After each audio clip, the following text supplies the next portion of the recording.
regulations, are they a good thing? Our economy is very overregulated, in my opinion, but regulations in the banking system have become top of mind because SVB collapsed. Wait a second. I thought SVB was regulated. Oh, it is. It is, and the regulators didn't notice that their balance sheet was a little off when it came to treasuries because they never did a stress test on interest rate risk, which applies to every single bank. So, in a regulatory environment like we have today, it gives Americans this false sense of security, this kind of, the government's got it taken care of. So I don't need to shop around for banks. I don't need to invest my money and give a unsecured loan to a bank, which is what you do when you deposit money. Give an unsecured loan to a bank that doesn't have a reputation. I don't need to care about those things because the regulators got it. So right now we live in this land in between where we have regulation and we don't really have people shopping around and using the free market forces, which is your reputation as a bank. Because if you as a bank are giving out loans that aren't really backed up and you're taking too much risk with people's money, guess what? There's going to be a run on your bank. People are going to leave. But old daddy government and the Fed will protect you. So we live in this land in between where you have people like Gary Gensler at the SEC, who's supposed to regulate securities and had Sam Bankman-Fried in his office helping to write said rules on those securities. Turns out Sam Bankman-Fried was running a giant Ponzi scheme at FTX. So the whole regulatory environment is there to protect certain players and not others, and that includes in the banking system. Because the banking system, as you have heard, Mrs. Yellen, the Treasury Secretary, has said it is sound. I don't even know how to do her voice. I can't do it nobody's special impression like he does. He does a good one. But she says it is sound, nothing to worry about. Structural integrity is there. And yet they had this backdoor meeting this week. And she's talking about new regulations. But in my opinion, the regulations are the problem. The regulations are what's forcing them to go out on the risk curve. The constant low interest rates are forcing them to use leverage like they did in the gilt market in England when they're like, hey, these pension funds have to get yield. And there is no yield in this interest environment with gilts. So we need to run up leverage on them. And leverage works on the upside. It also works the same on the downside. It compounds your risk, compounds your returns. It also compounds your risk. So what are they trying to do in the banking system? In my opinion, they're trying to regulate small banks out of existence. Why is that? Because if you have a conglomeration of just big banks, you got 4 or 5, it's a lot easier to control, especially when you have something like a CBDC. You might have some pushback if you got thousands of banks all over the country. But if you have 4 or 5 banks, they know what's good for them. And that's to cozy up to drunken solvent Uncle Sam, as George Gammon says, and cozy up to the money spigot, because that's who butters their bread. So what is Yellen warning about now? Let's take a look at this article here from Zero Hedge. Yellen warns next crisis could come from the shadow banks, and regulators must act. Wait, but hold on. Time out. I thought our financial system was sound. Our banking system is sound. So why do regulators need to act if it's sound? You're going to see a lot more of this, by the way, folks. You're going to see a game of whack-a-mole because the system itself, the banking system itself, is flawed. It's not that we don't have enough regulation. It's that we have too much. It's that the fiat system is crumbling. It is crumbling. And as people do, act in their own self-interest, they run for the hills if the bank seems like it's insolvent. So you're going to have more of this stuff. And these banks have invested in unprofitable garbage when it comes to ESG stuff. I've already talked about that. And they also have taken risks on commercial mortgage-backed securities and government debt, treasuries, which is the problem that SVB ran into. And then people needed their money. Whoops, we don't have it. Okay. Reading from the article here, Treasury Secretary Janet Yellen on Thursday said banking rules may need to be tightened after recent failures of Silicon Valley Bank and Signature Bank, while warning that structural vulnerabilities must be addressed in the shadow bank. And shadow banking is like hedge funds, crypto, things that aren't regulated. Shadow, okay? In the shadow banking sector, that includes things like hedge funds and money markets, which a lot of people are moving their money to money markets. And why is that? They offer a better rate of return because the government has raised, or the Fed has raised interest rates. And so you can keep your money in the bank and earn 0% and have an unsecured loan to the bank, Wells Fargo, or you could put your money in a money market, which is also FDIC insured, and get 4 or 5%. Seems like a no-brainer to me, but that is what we call a run on the bank. People are taking their money out of the bank and putting it somewhere else, like a money market. Further reading, anytime a bank fails, it's cause for serious concerns. Regulatory requirements have been loosened in recent years, and I believe it is appropriate to assess the impact of these deregulatory decisions and take any necessary actions in response, Yellen said. Now, the regulation on a bank, in my opinion, should be the customer. The customer. Because the problem with things like FTX, they were offering yield on things like stablecoins. It drew a lot of people in. And sure, maybe the government should step in and protect Americans against scummy people like Sam Bankman-Fried. But what happens is people invest in FTX because he's actually meeting with people from the government. So they think, got to be on the up and up. He's meeting with Gary Gensler. So maybe the consumer would be a little bit more skeptical if it wasn't backed up by these legitimate organizations like the SEC. Maybe they would look twice at what bank they invest money in, what bank they put their money in. And instead of spray and pray and hope everything's going to be okay because the government regulators are behind it. So the market incentives, which is to be honest and have a good reputation, and that is what holds the system together in banking. Nobody would put money with you if you don't have a reputation.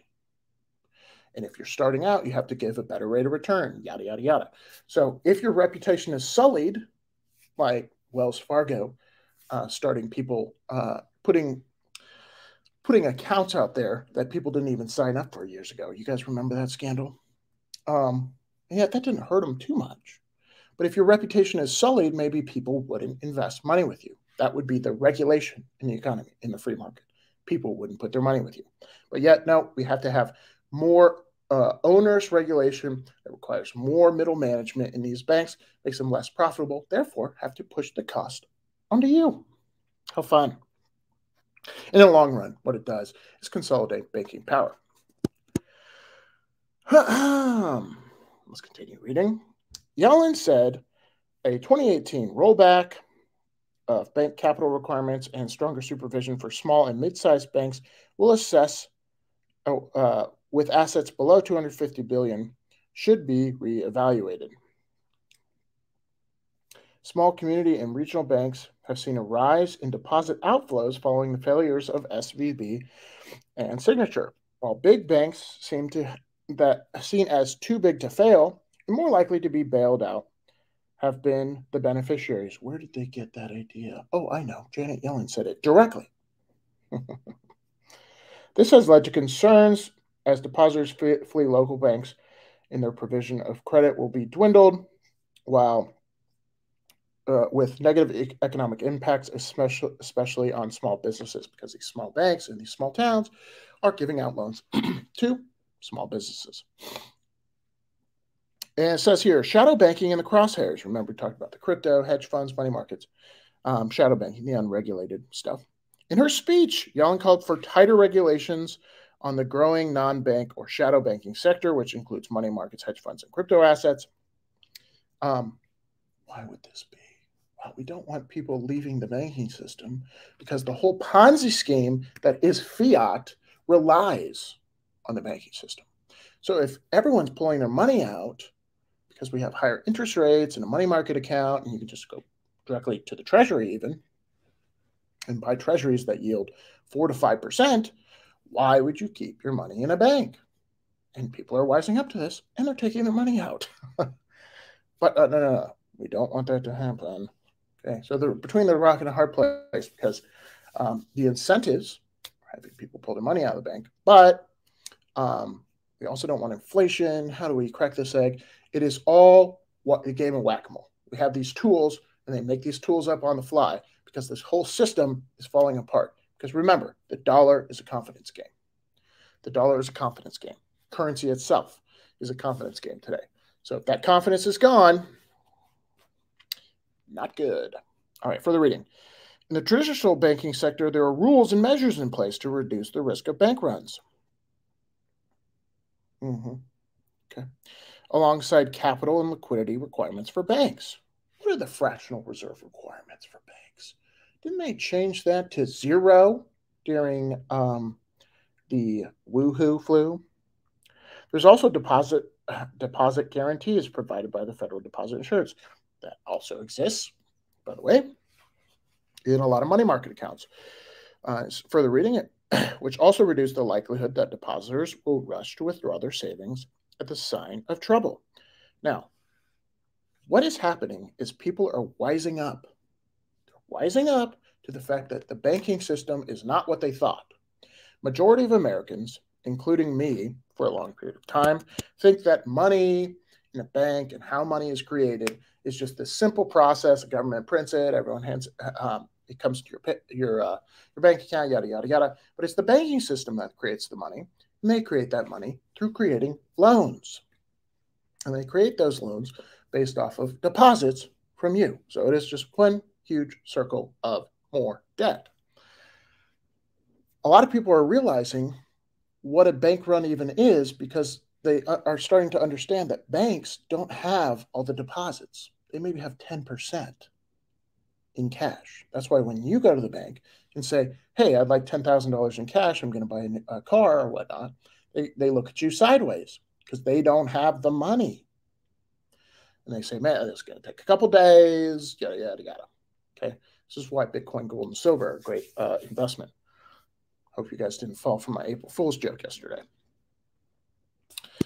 But Yellen is targeting the exits like money market funds, hedge funds, and crypto. Because if you need inflation to get out of the debt bubble you've created as the Treasury and the Fed and the federal government, which they've created a massive debt bubble that they cannot get out of mathematically, they need you to hold the currency, and the only way they can force you to hold the currency is to block the exits. Make it harder for crypto companies to bank. Make it harder for people to invest in crypto. By crypto, I mean Bitcoin or gold and silver. If you block the exits, then people have to stay in this melting ice cube that is the dollar. Further reading. Yet financial stability risks posed by money market and open-end funds has been sufficiently addressed, Yellen cautioned. Have not been sufficiently addressed. So she's putting her crosshairs on the excess, like I said. Meanwhile, global banking regulators, by the way, this applies to every bank around the world, all fiat banks. Every fiat bank that's not dollar-based, too, they're in a worse position because we could print our way out of it. If they use dollars for purchasing things like oil, they need to trade their crappier currency for the dollar. So global banking regulators have been discussing stepping up scrutiny of how risks from systemically important shadow banks could destabilize lenders. So in English, what all this means to me is the system itself, and if you've been watching my channel for a while, you know, the system itself, the banking system, the way fiat works, the way government overspends and continually takes on debt by selling treasuries. What is happening is there's cracks, right? Maybe you started paying attention like I did in 2020, and you saw the stock market going up, no one was working. You're like, what the heck is going on? And most people innately understand you can't print productivity, right? Like If you give everyone $1 million in the United States, doesn't mean everyone's a millionaire, because all of a sudden your purchasing power didn't go up. Everyone just has the same amount of currency units. So every price actually went up, not everyone's purchasing power. So people are starting to realize this. And again, the dollar is a confidence game. So this game of whack-a-mole is all about keeping the confidence. Your average plebe, they cannot know that the banking system is broken. They cannot know that this whole thing is on stilts and we don't know what we're doing. And the only answer is more printing. Because if they realize that the only answer is more printing, as Mark Moss says, that inflation is both intentional and permanent. Intentional and permanent. When they realize that, they will run for the exits. Any exit they can find. That includes getting their money out of the bank, buying any asset they can that is not dollars. They want to get rid of these things as fast as possible. That's when you get true inflationary pressure, potentially hyperinflation. But they want to stave that off as fast as human or as much as humanly possible. And they might be able to do it for a while.